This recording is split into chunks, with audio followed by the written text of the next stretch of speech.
Soltou atrás, vem o time do CRB, bateu, é gol!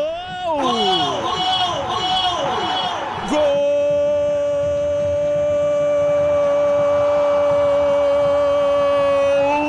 do CRB!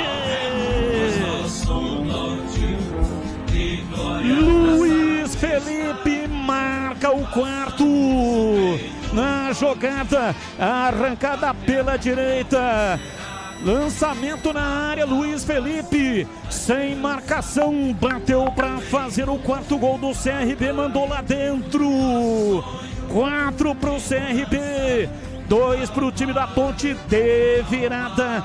CRB 4, Ponte 2, e o detalhe do gol é seu Pedro Piscinato. O detalhe é essa defesa frágil da Ponte Preta. Com esse gol sofrido, a Ponte Preta passa a ter a pior defesa do campeonato. São 20 gols sofridos em 10 rodadas e 14 gols nos últimos 4 jogos. Lamentável, como eu disse no gol anterior, essa defesa da Ponte Preta. Batista.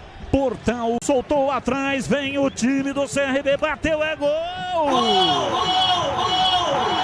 Gol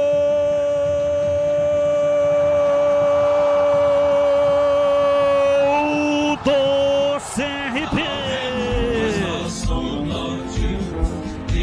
Luiz Felipe marca o quarto na jogada, arrancada